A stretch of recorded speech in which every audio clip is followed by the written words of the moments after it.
Hello and welcome to this catch-up session for Early Career Framework, Module 3, Early Career Teacher Seminar 1. I'm sorry you weren't able to join us for the live session. We really hope that you'll be able to do so next time.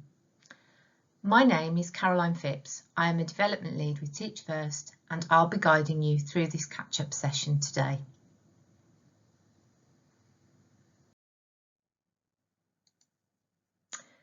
In a moment, I'm going to ask you to pause the presentation and take a few minutes to complete a short quiz before we start.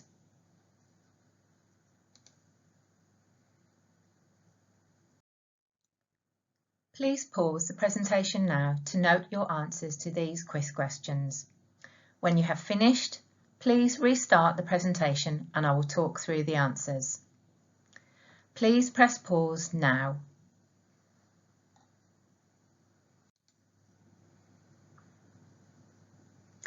Welcome back.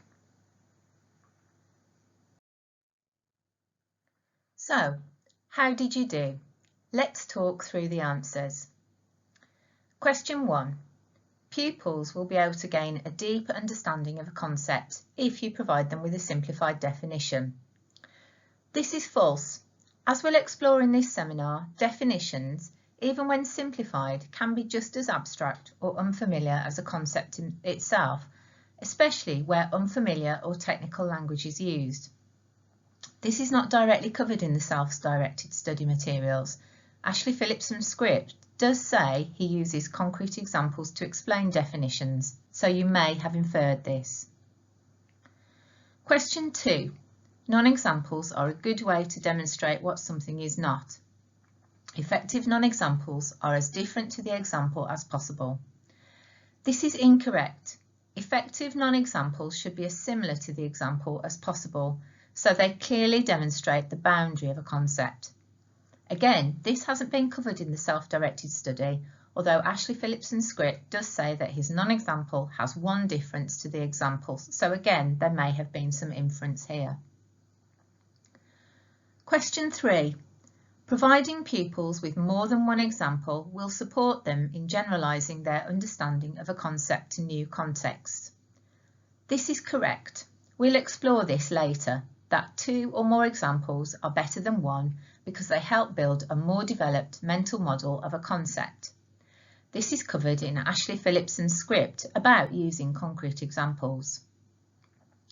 You will not have directly covered content that supports your ability to answer all these questions. They have been pitched to encourage you to begin reflecting upon your use of explanations and the use of examples and non-examples. The key learning points that the questions illustrate will be addressed in this webinar.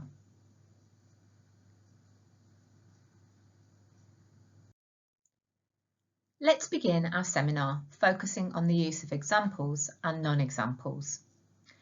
One of the main goals of teaching is to develop pupils' conceptual knowledge. Therefore, the overarching purpose of this seminar is to support you to strengthen your explanations by using examples and non-examples effectively to support pupil understanding, particularly when you're teaching a new concept. So how does this seminar link to your self-directed study? You will most likely have accessed the self-directed study in session 2 on explanations and modelling. The focus of session 2 is mostly on using Think Aloud to model hidden thinking processes to pupils. But prior to moving on to this, you may have read a short introduction to the purpose of examples and non-examples, and you may have watched the following videos or read the following scripts. Ashley Phillipson talking through the use of concrete examples in secondary geography. Ashley talking through the use of non-examples in secondary geography, and Elizabeth Arkle talking through the use of non-examples in primary maths. You do not need to have watched these videos or have read the scripts prior to attending this seminar. This seminar will introduce you to examples and non-examples, why they're important, and how to identify whether the examples and non-examples are the most effective ones selected. Here are the objectives for this seminar. Please pause the presentation now for a minute or two to read and understand them. Thank you. Setting high expectations and refining your classroom practice are requirements of the Early Career Framework and play a key role in holding high academic expectations of all pupils. Please take a moment to pause this presentation briefly to read and understand these Early Career Framework standards. These are not all the statements from Standard 1 and Standard 4, just the ones that are pertinent to this seminar. Please pause briefly now.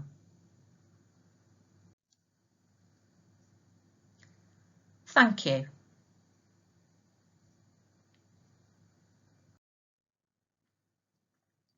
Examples and non-examples are one of many ways to ensure that explanations are effective, and they will be the focus for this seminar. One of the main goals of teaching is to support pupils to understand new knowledge and concepts, to develop their conceptual knowledge so that they can apply this to new contexts both inside and outside of the classroom. In order to do this, research suggests that explicitly teaching pupils about these concepts through effective and carefully planned explanations is more effective than discovery-based learning. This is according to Rosenshine 2012. When teaching pupils new material, carefully planned explanations have two main purposes which were covered in Module 2, How Do Pupils Learn? To ensure the working memory does not become overloaded. To help pupils transfer knowledge from their working memory to their long-term memory. There are many features of strong explanations that you will have covered in Module 2 to draw upon, especially when teaching tricky or abstract concepts, such as teaching information in small steps, using graphical representations and images to support your explanation, reducing extraneous load by ensuring learners are only exposed to the material they need in order to achieve their learning goal, and using worked examples to model what good looks like. But this seminar is going to focus on teaching concepts through concrete examples and non-examples. When you think of examples and non-examples, you might be thinking about worked examples that you might use when modelling to show what good looks like. But this seminar will have a different focus. In this seminar, you will explore how examples and non-examples can be used as a tool for teaching pupils about a new concept or idea, and how they can make something that is quite abstract a bit more concrete or relatable for pupils. So, why are examples important? Definitions alone are likely to be insufficient to support pupils' deeper understanding of a concept. Examples are needed to support pupils to understand what that definition means. When introducing a new concept, you might provide pupils with a simple definition, which is a useful way to share key vocabulary that pupils need to understand. However, concepts can be tricky to explain by using words alone, as a word is, in fact, a symbol for the underlying concept. Let's look at an example now to illustrate this. If I tried to explain electrolysis to you using this definition, how well do you think you would understand the concept? More importantly, perhaps, how well do you think pupils who are learning about this for the first time would understand the concept? Why might this definition limit pupils' understanding? How do you think this definition might make a pupil feel at the beginning of the lesson? In a moment, I'm going to ask you to pause the presentation for 5 to 10 minutes to reflect on and make notes about these questions on the slide now. Please pause the presentation.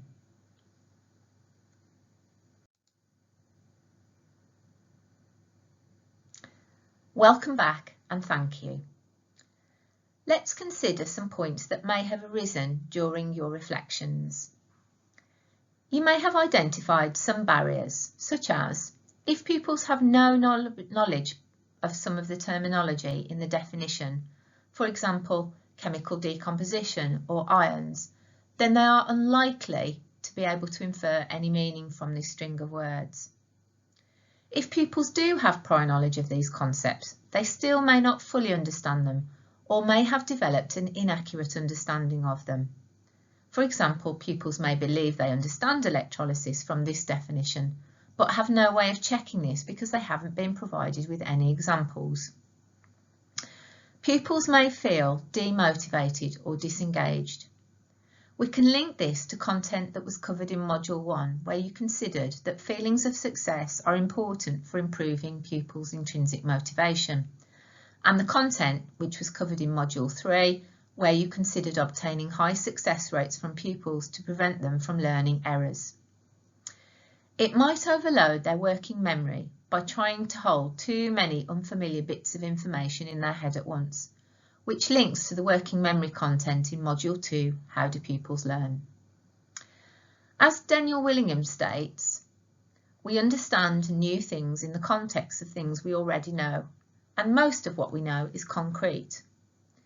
This emphasises what you learnt about the role of prior knowledge and how pupils learn in Module 2. Pupils attach new knowledge to existing knowledge in their mental model of a concept. This highlights that in order to develop pupils' deeper conceptual understanding of something, they first need to be presented with many different examples. Examples then can be a very powerful teaching tool. We learn most of what we understand about the world through the examples that we encounter. This can lead us to develop an inaccurate understanding, which is often how misconceptions are formed. Examples and non-examples can be used to address misconceptions by illustrating what a concept is and what it is not. In Rosenshine's Principles of Instruction from 2012, he states that more effective teachers give more examples during explanations. From these examples, pupils can make generalisations about the concepts that they are being taught. Sometimes these generalisations will be accurate, but sometimes they will be inaccurate, leading to pupils generating common misconceptions. A good example of this is when young children misuse the past tense rule, ed, with an irregular verb. For example, I hitted the ball. Or when pupils believe that the sun orbits the earth because the sun appears to move through the sky. These misconceptions, according to Chi from 2009, can often be resistant to change.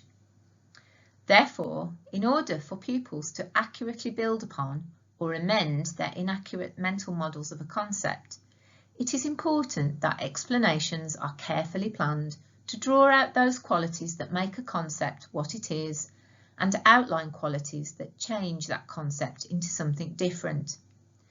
To do this effectively, carefully chosen examples and non-examples can be used. So, examples and non-examples are important for illustrating a concept to pupils, but in order to be effective, they have to be well thought out. Let's start by exploring what makes an effective, concrete example.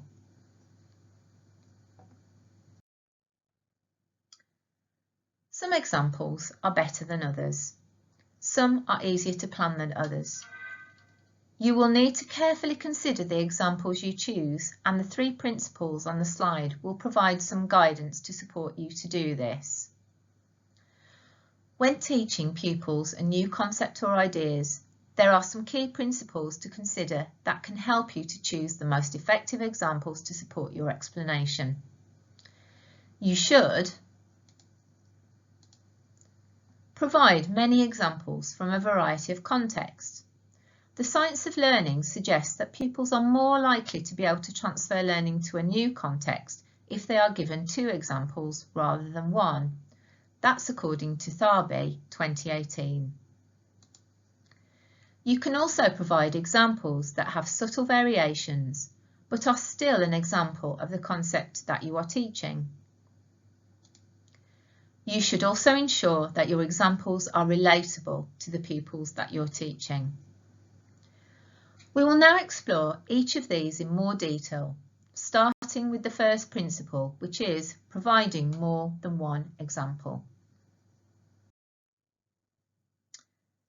As teachers, we should provide many examples from a broad range of context to prevent pupils from developing a narrow representation of that concept and support them to generalise their understanding of the concept in unfamiliar situations. When introducing a concept to pupils using examples, it is important to select more than one example and to carefully pick examples to represent the full range of the concept in order to avoid pupils developing misconceptions and to support them to apply their understanding correctly in new contexts. You want to provide pupils with examples that have surface level differences but structural similarities. For example, if I was teaching pupils the concept of the number 4, instead of presenting them with just 4 cubes, I would present them with multiple representations of 4 to support them to generalise their understanding of the concept of 4 or the 4-ness of 4 to new contexts. In the examples shown, they are structurally similar in that they represent the number 4 but have surface level differences such as variations in colour, shape and form. If I presented them with just 4 cubes, this may limit their ability to generalise, and they may develop a misconception that the number 4 just means 4 cubes. Or, if I was teaching about the concept of natural selection and only refer to lions, rabbits and poisonous snakes, there is a risk that pupils make the generalisation that natural selection only occurs in animals. However, if I used examples to include animals, plants and bacteria, then I would be truly sampling examples from the breadth of the domain or the entire scope of the topic that is natural selection. Therefore, I am providing examples that have many surface level differences whilst exploring the same structural concept of natural selection. The breadth of examples you choose will be a key factor in how pupils are accurately able to generalise their understanding of that context to new situations. You should choose as broad a range of examples as possible within the concept you are teaching about. If you choose a limited range of examples, pupils will find it challenging to extend their learning of the concept beyond this. A common example of this is when pupils are taught fractions.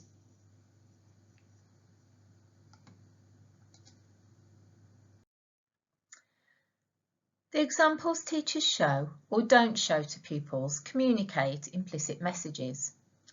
From these examples, pupils will either accurately or inaccurately draw assumptions. Therefore, as teachers, we need to think carefully about what pupils may infer from a set of examples with the aim of maximising learning and understanding and minimising the chances of pupils developing misconceptions. When pupils are first introduced to fractions, for simplicity, they are often taught about fractions with the numerator as 1. For example, a half, a quarter, a fifth, or 1/8. Therefore, when they encounter fractions where the numerator is more than 1, such as 2 halves, 2 quarters, 3 fifths, or 7/8, or when they are presented with fractions when the numerator is larger than the denominator, such as 4 halves, 5 quarters, 10 fifths, 9/8, etc., they find it hard to process or understand because this goes beyond their original understanding of fractions. They then struggle to apply their current understanding of fractions when encountering fractions represented in this way, as it means they have to adjust their mental model of what a fraction is to correct any misconceptions they may have unknowingly developed. That's not to say pupils should be taught about all of these concepts at once, but it is important to consider the implicit messages you communicate to pupils through the examples that you give, as this will impact the assumptions and generalisations they make about the concept. In a moment, I'm going to ask you to pause the presentation again for a few minutes to consider your practice as a teacher. Please reflect on your practice, your phase or subject, and consider these questions. What misconception do pupils commonly develop in the subject or phase that you teach? What may cause this? This could be a result of the examples that you've used as a teacher, how your school curriculum is sequenced, or experiences that pupils encounter outside of school. Please pause the presentation now for 5 to 10 minutes while you undertake this task.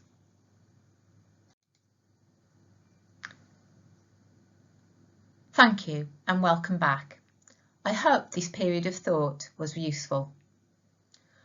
Whilst you should provide examples from a wide range of context, you should also provide pupils with examples from the same context that have subtle, nuanced variations. Teachers should also expose the subtle variations within a concept to avoid potential confusion. By highlighting the nuances within a concept, teachers can support pupils to develop a detailed mental model, enabling them to more accurately generalise their understanding of it in new situations. Let's look at teaching grammar as an example of both a wide range of contexts and small nuanced differences within one context. These examples are adapted from Tharby 2018. When teaching about a possessive apostrophe, you might teach pupils about this using a range of contexts, such as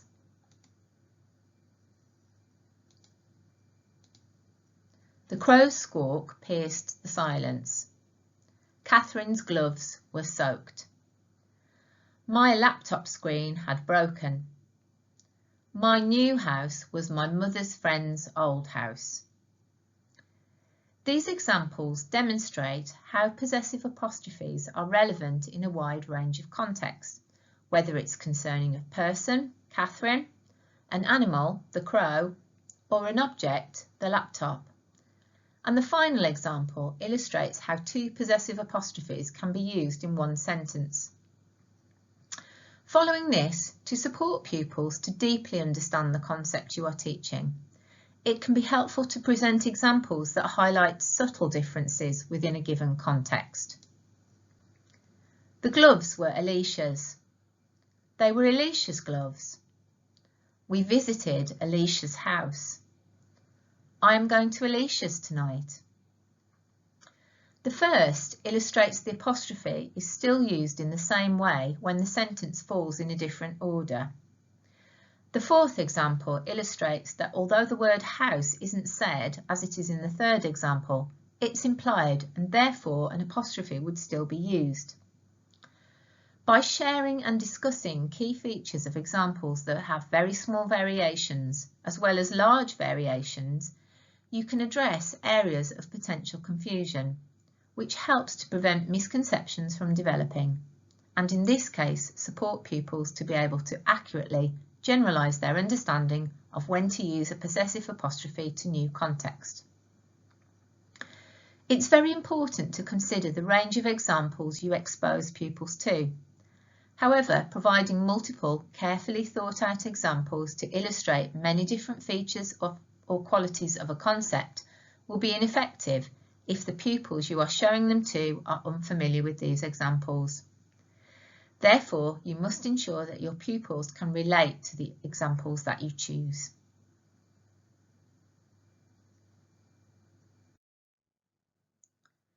Pupils must be familiar with and be able to relate to the examples that we as teachers provide. Examples are used to make an unfamiliar or abstract concept more concrete for pupils to support their understanding. If you provide pupils with an example that is unfamiliar to them or way beyond their prior knowledge and experience, the example will be just as abstract as the concept you are trying to teach. Therefore, it's important that the examples you provide pupils are within the realm of their understanding. I'm going to ask you to imagine that you are teaching pupils about homeostasis. which is the maintenance of an organism's constant internal environment, in a secondary biology lesson. Please imagine that you have just shown pupils the definition on the screen and want to support their understanding of this by using some concrete examples of homeostasis. Please review the two examples on the screen which would be said aloud to pupils and think about, are these effective concrete examples, and why do you think this is? Please pause the presentation now for a few minutes while you undertake this task. Welcome back. I hope that was a useful task for you. Some points you may have identified as part of your reflections on those questions. Both examples are something that pupils will have experienced regardless of their life experience, which makes them relatable to all pupils. The language used is familiar to pupils, helping them to comprehend the examples given. Each example illustrates ambiguous terms in the definition. For example, internal environment and maintenance, which pupils are unlikely to have come across in the context of biology before. The teacher explicitly makes the link between the examples shown and the ambiguous terms in the definition, rather than assuming that pupils will make that connection, which supports them to understand the underlying structure of the concept. The teacher might also provide some images on the board as they talk through these examples to further support pupils' understanding. The examples shown on screen are ones that have been taken from a blog by Pritesh Raichura in 2019 about effective explanations. He is Head of Science at Michaela School and always uses concrete examples whenever introducing a new concept to pupils to support them in understanding what would otherwise be a meaningless string of words in a definition. So what does this mean for your practice? How can you ensure the examples you choose are relatable to your pupils?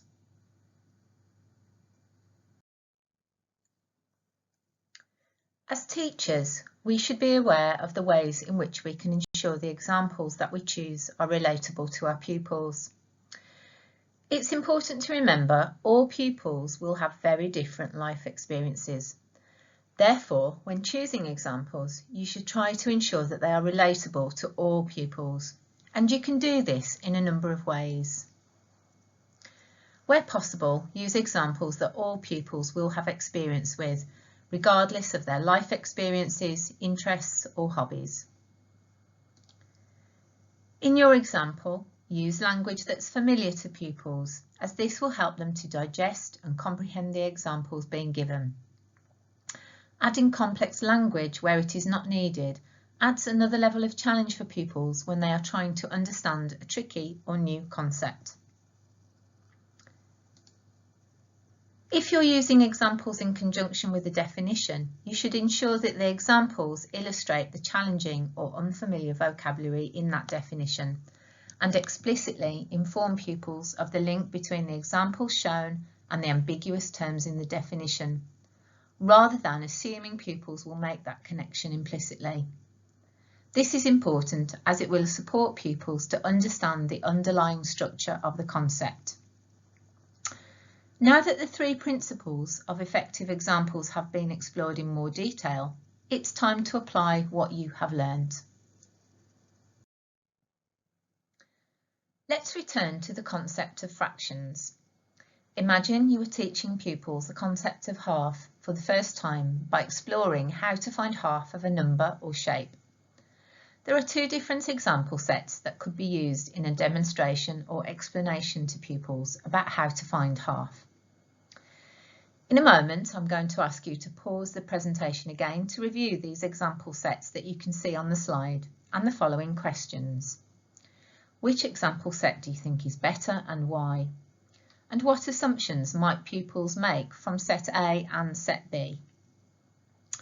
Please pause the presentation now while you do this.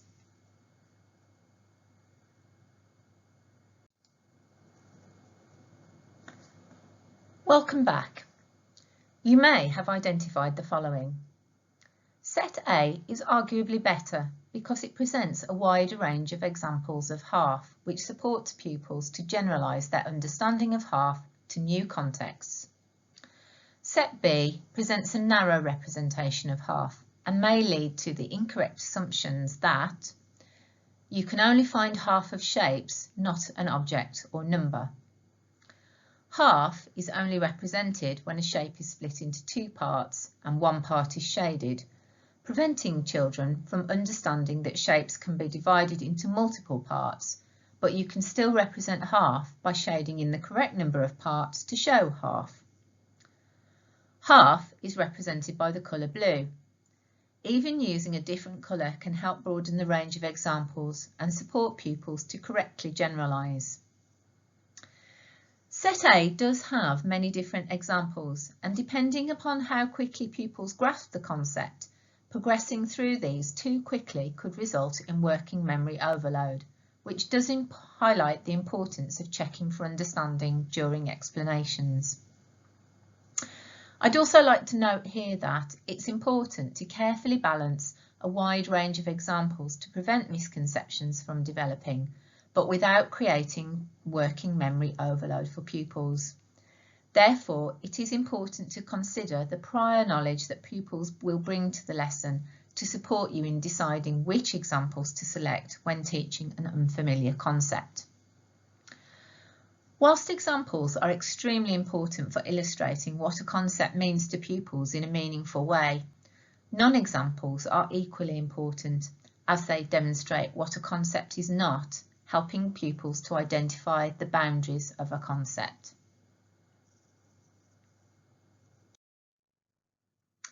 Examples are important for helping pupils to understand key qualities or features of a concept. However, as we've mentioned before, sometimes these key features or qualities can be overgeneralised. Non-examples are important to use in teaching as they prevent pupils from overgeneralising and help them to understand what something is by understanding what it is not. Learners apply their understanding to a new context incorrectly. For example, in maths, pupils understand that large positive numbers have a greater value. For example, 100 is greater than 50, which is of course correct. Therefore, when they learn about negative numbers, they incorrectly assume that larger negative numbers have a greater value than small negative numbers. For example, pupils may think that -10 is greater than -5, which of course it is not. By showing pupils non-examples or not examples, we can help prevent pupils from overgeneralising their understanding of a concept and help them to discriminate between similar concepts by illustrating the boundary of that concept and its underlying structures. Pupils can learn what a concept is by learning what it is not. So non-examples can be very important for helping pupils understand what a concept is and what it is not, but what makes them effective?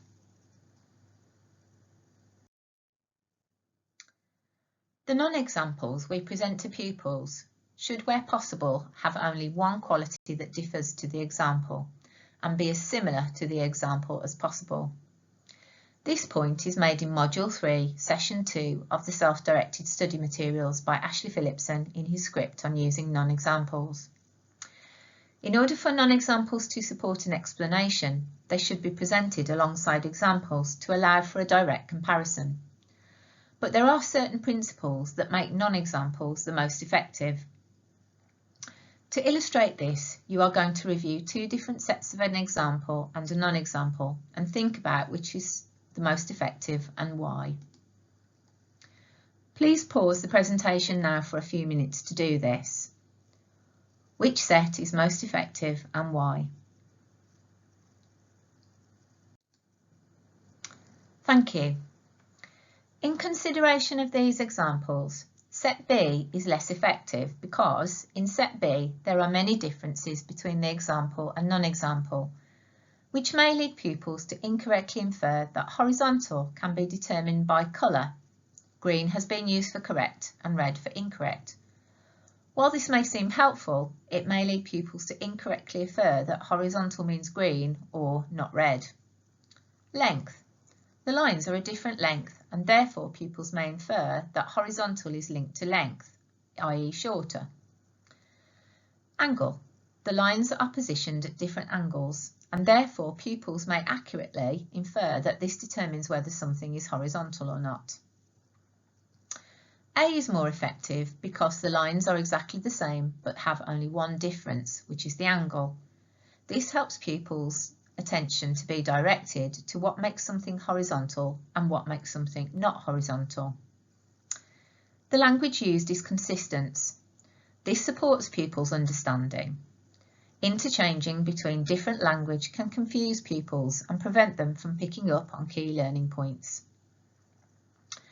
The example and non-example only have one quality that is different, and that quality is very close. By presenting a line that is very nearly horizontal, but is still labelled as not horizontal, you demonstrate that anything beyond this point is also not horizontal. Whereas if you present a line that is horizontal and one that is vertical, as it is in set B, any line in between those two could still be labelled as horizontal. Therefore, where possible, the non-examples that you present should ideally have only one quality or difference, which means they fall outside of that concept. And that difference should be as close or as similar to the example as possible. This helps to clearly demonstrate the boundaries of a concept to pupils and prevents them from developing misconceptions and overgeneralising. Examples are very effective at highlighting how far a concept can be generalised, whereas non-examples are very effective at highlighting where a concept ends, thus preventing common misconceptions from occurring. Therefore, non-examples are particularly effective at directly addressing common misconceptions. So let's take a look at a few examples of how this can be done.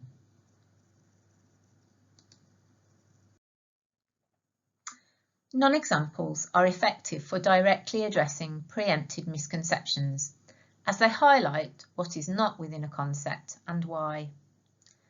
As non-examples highlight the boundaries of certain concepts, you can use them to illustrate common misconceptions within a concept. Such misconceptions are often developed where there are some irregularities to the rule, e.g. past tense and irregular verbs as we discussed earlier, or when two concepts are very similar, for example similes and metaphors, area and perimeter, and disposition and erosion in geography. For example, in early writing, many pupils may struggle to correctly use the letters P, D, B and Q because the shape is the same. However, the position and orientation differ. Therefore, when teaching pupils how to use the letter P, you could present P as an example on tracing paper and then change its orientation and position to D, B and Q and explicitly state that this is not P. In Key Stage 2, many pupils struggle to use a semicolon correctly and often use it in place of a comma or when a conjunction such as because is present. Therefore, you might present examples of a semicolon being used correctly along with non-examples that address the common misconception. You can then use the non-example as a discussion point and an illustration of why it is incorrect. By keeping the rest of the wording or language the same, you help the learner infer that the non-example is incorrect because of the inclusion of the word because, as this is the only difference between the two. This makes teaching more efficient because pupils can immediately see why it is wrong and are less likely to make inaccurate assumptions. Therefore, you can spend longer on the discussion of why it is wrong and explore other examples and non-examples in order to test pupil understanding. In Key Stage 3, if you teach pupils about condensation, using the example of condensation on the bathroom mirror, on a cold window, or on the inside of a saucepan lid that's covering boiling water, pupils might develop the misconception that all water droplets on glass are a result of condensation, and therefore think that raindrops on the window are a form of condensation. To address this, you could provide raindrops on a window as a non-example and explain why this is not an example of condensation. Pupils could also develop the misconception that condensation only occurs on glass. To address this, you could provide an image of the condensation of water vapour in breath as someone breathes out on a cold day, explaining why this is an example of condensation. Now that the principles of effective examples and non-examples have been explored, it's important to consider how they can be used together within an explanation to ensure they have the highest impact on pupil learning and understanding. Examples presented will have surface level differences, surface level similarities and structural similarities. The non-examples presented will have surface level similarities to the examples, but will also have structural differences. As teachers, we need to be able to identify these so that we can choose the most effective examples and non-examples. Simply presenting pupils with examples and non-examples is not enough, as pupils are likely to focus on the surface level details rather than the underlying structures. Therefore, teachers need to build in opportunities for pupils to explore those similarities and differences between all the different examples and the non-examples to support pupils to extract the underlying structures which illustrate the concept. Once pupils are aware of the underlying structure, the use of concrete examples can be withdrawn and replaced with more abstract examples. When using concrete examples to explain a concept to pupils, it is not enough just to present the examples and hope that pupils will implicitly make the correct assumptions. Research shows that novices are much more likely to pay attention to the surface level details rather than structural qualities when approaching a problem, whereas experts are more likely to notice the structural qualities of a problem, according to Chi, Veltovich and Glaser from 1981.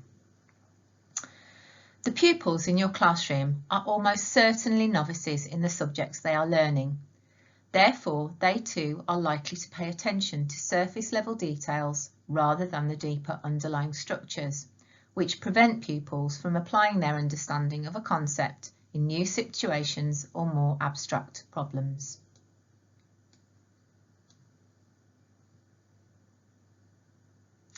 Therefore, it's important that you support pupils to draw out those structural similarities under the surface level differences and similarities. This will help pupils to develop a broad and accurate mental model of a concept and support them to apply their understanding of it in unfamiliar and abstract context.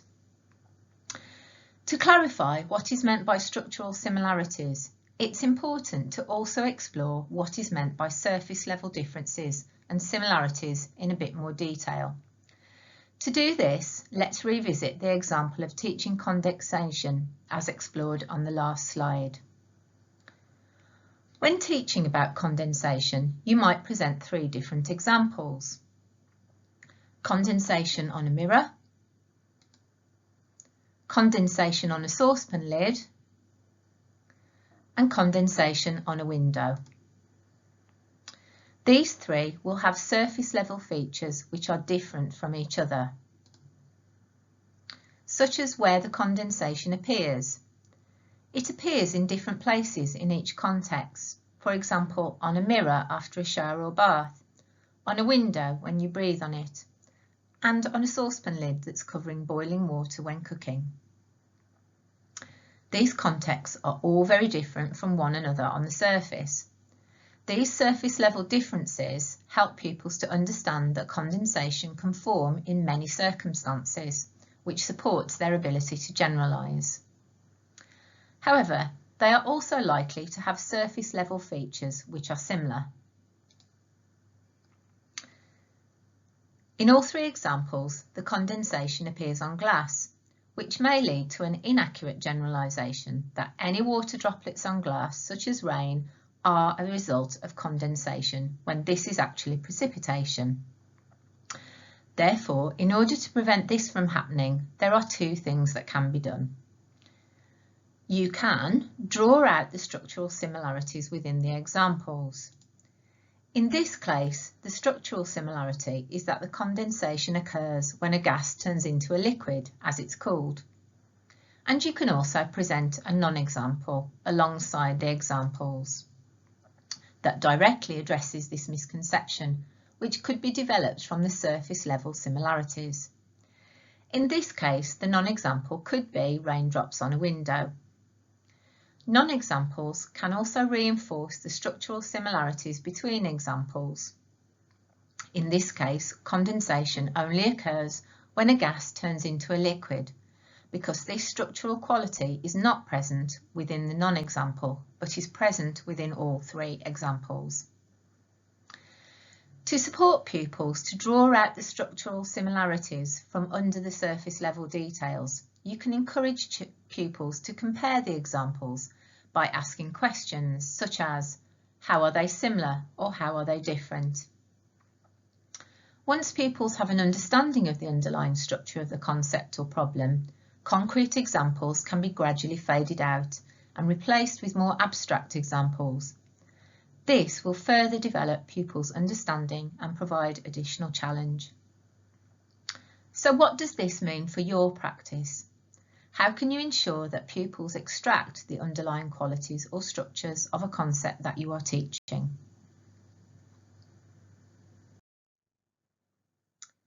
Teachers need to support pupils to draw out the underlying structures from beneath the surface level details by providing pupils with the opportunities to compare and contrast the examples and non-examples present, so that they can identify which details are just irrelevant surface level details and which details demonstrate the qualities of the concept. When using examples and non-examples, we must support pupils to draw out those structural similarities from beneath the surface level details. And we can do this by providing multiple examples with different surface level details, drawing attention to surface level similarities which can lead to misconceptions and address these using non-examples, or by asking pupils to compare and contrast different examples and non-examples to extract the underlying structure. Now that you have explored how examples and non-examples can be best utilised to support an explanation of a new concept, it's time to consider how this can be applied to your own classroom practice. It's now time for you to apply what you've learned about examples and non-examples. Here's what I'd like you to do in the next 10 minutes. Take longer if you need to. Please identify a concept that you will soon teach and identify 2 or more examples you could use to illustrate this concept to your pupils. If possible, identify a non-example that will help to illustrate the boundary of the concept. This can be a non-example that directly addresses a common misconception. Consider how you will support pupils to identify the underlying structure of the problem. For example, what questions will you ask? How will you present the examples to ensure the underlying qualities of the concept stand out to your pupils? And finally, identify how you will assess whether they have understood the underlying structure of a concept, for example, by presenting. Please pause the presentation now for 10 minutes while you work on this. Of course, take more time if you need to.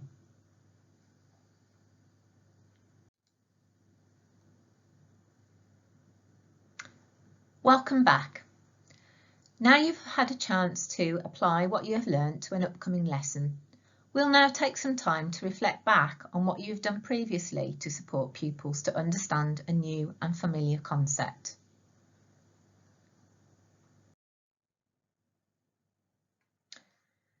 You're now going to identify what you're doing well in your current practice and how you can improve based on what you've learnt in this seminar. Let's take some time now to reflect on current practice, specifically how effective your explanations are at supporting pupils to understand new concept. To do this, please think about a concept that you recently taught and spend a few minutes reflecting on the questions outlined on the slide, and then consider what you could do differently next time to further support your pupils' understanding. Please pause the presentation now for 5 to 10 minutes while you undertake this task. Thank you.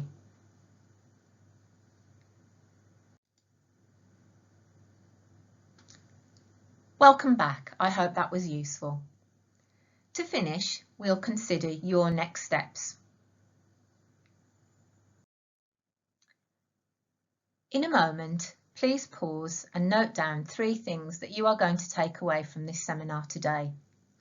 Then think about and identify any next steps or action points that you feel would support you moving forward.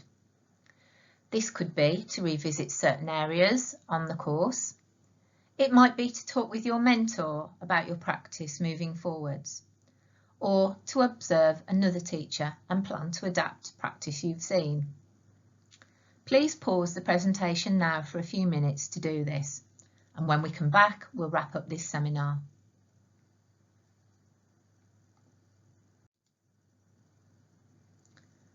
Welcome back. I hope that was useful and that now you have some clear next steps for your future practice.